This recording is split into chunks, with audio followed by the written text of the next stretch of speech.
like your MO a little bit from Spartan fans. Yeah. Tonight you were kind of on the glass, fighting for rebounds, getting putbacks. How much is that like smack talk that you gave? Like, how much do you just like try to have that be a part of your DNA?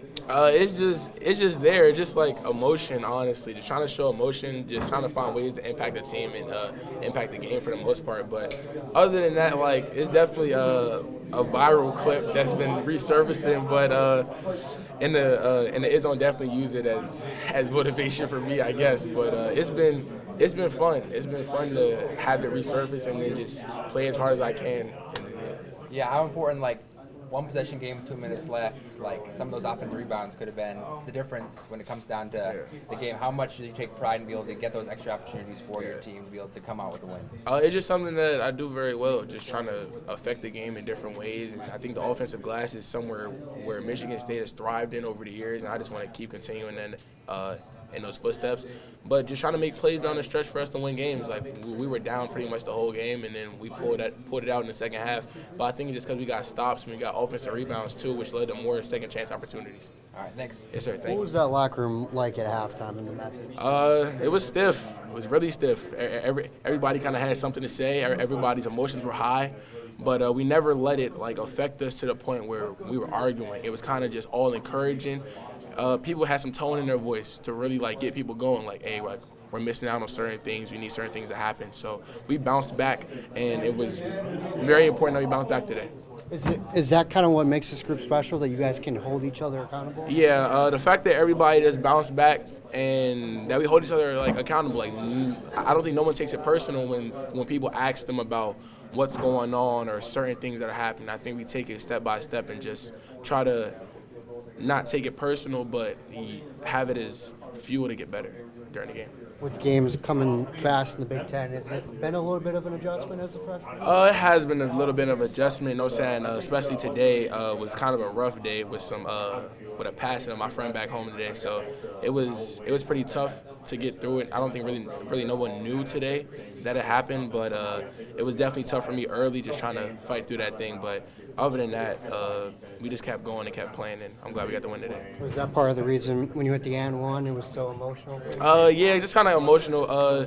Just because back home right now, it's not everyone's kind of in a frenzy right now. It's kind of weird, but it was definitely a lot of emotion put into today's game just for that moment. But I'm glad we got the win and can just celebrate that. Did you kind of do it for them?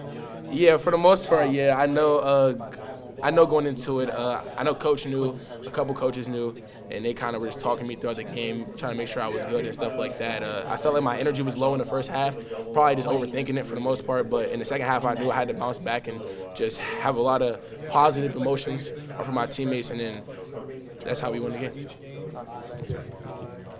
Who do you pattern that after? Yeah, I mean, it's something that I've continued to get better. I think Sadi works really well with us, working on that, working on a little bit of everything, and I think now it was a full circle game where we kind of got to see a little bit of everything. And I would think too that with Jackson seeing as much doubles, how much does that open up for you? Yeah, it's huge. We got to continue to get better at it. Obviously, turnovers are a big deal for us recently. So, we all got to get better. Me and Jackson about working out of the double team, and sometimes they might not double me, and sometimes they got to double Jackson every time. So, I'm gonna get more shots off of Jackson's doubles, but ultimately, I just got to keep finishing how I was finishing today, kind of force the defense to stay on their toes. You guys have seen Martinelli for 4 years, I think, but what does it take to guard him? I know you were out on him, Jackson was on him. Like, what does it take to go up against a guy? Yeah, you got to be mentally in the game for 40 minutes. When we were prepping, we were switching everything 4 and 5, and every time that we were out there, we had to be dialed in to not just Martinelli, but to Jackson and whoever was guarding him. So if I was guarding the other 5 men, and we kind of got to be in sync in that aspect. But he's a hell of a player. They trust him. They go to him. And he's got an elite toucher on the rim, so it's tough. He's strong. He's a good player. But ultimately, you just try to force him to make tough shots or force him to kind of force plays. And I think he made some big shots, but ultimately did a good job at shutting him making it tough for him and making it tough for others. So. So what do you feel like you developed your offensive game the most since from the first 3 years? It seems like there's some things you're able to do now offensively that we didn't see from you in the last 3 or 4 years. More comfortable, more polished in certain ways. Where do you feel like you've taken that development the most, and what went into it? Yeah, I mean, I think it's the trust that the coach has had in me too. The fact that coach comes to me and he says, this is a couple weeks ago, but he comes up to me and he's saying, I want you to get mad at me. I want you to come at me and say you need more shots. Like he wants me to be more assertive for getting the ball there. He wants me to get more involved in the offense, want to get more involved in the offense. So that's just it's refreshing to hear when your head coach wants you to do that. And I think he gets mad at me sometimes because I'm too like I'm too much of a nice quote unquote nice guy, or I don't want to get under anybody's skin. I don't want to intrude or say something too crazy. So but yeah, I think that's what stems from it. And the conversation didn't happen a lot the last 3 years, I guess. Yeah, I think so. So this is the year where it's finally gotten to. Was there a couple things specifically over the offseason, like even in the money ball, which whatever you want to say about that, it seemed like you were so much more comfortable taking it to the rim, around catch it, feel, little things like that. Like, was it a concerted thing in the offseason for you? Yeah, for sure. I think that's part of. I feel like it was kind of hurting me a little bit because I was thinking about my offense a little too much in the last couple of games, and I was getting away from my defense, and then coach was getting on me about that. But today was a good step in the right direction in that aspect where I let kind of my defense impact my offense. But ultimately, the summer work and stuff I put in, I'm glad it's starting to show, and I'm gonna keep trying to finish at a high percentage and be a presence down there as much as I can. Wondering about two quick things here. In particular, the late game situation here. That was something that a week ago in Nebraska you guys struggled with. How do you feel like you've grown in that over the course of the week to finish the way you guys did in this one? Yeah, it's tough. Personally, mentally, it's really hard coming off of those games, especially for me. It's naturally it's human nature. You miss 2 free throws we can tie the game. It's going to hurt. But I'll give some credit to my guy Reggie Butler.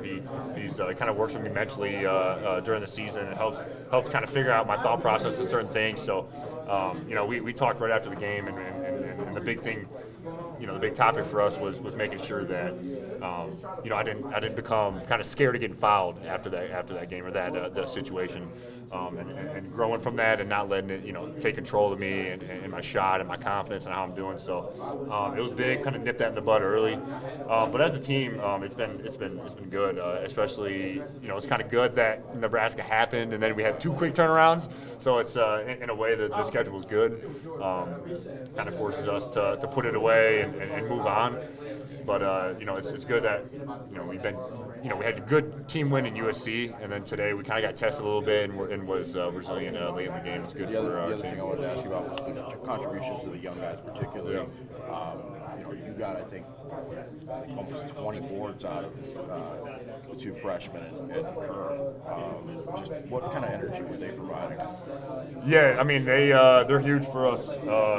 We've been on Cam lately because we think he hasn't been playing as well as he can play. And for him, I'm kind of trying to tell him about how I had to play when I was a freshman, and that was you got to be just a dog defensively and a rebounder. Like you can't let your offense. You might get a dunk here or there, but you can't let that get in the way of playing hard and playing defense, and that's ultimately what's gonna keep him on the floor. So I've been trying to get on him about that, but he's been awesome. He's been great the last couple of days. A lot more dialed in, and even Jordan, those guys, they're not afraid to get their bodies hurt, bumped and all that. They're gonna get in there, and that kind of sparks all of us when we see that from our young guys. You've been somebody who's been a freshman, and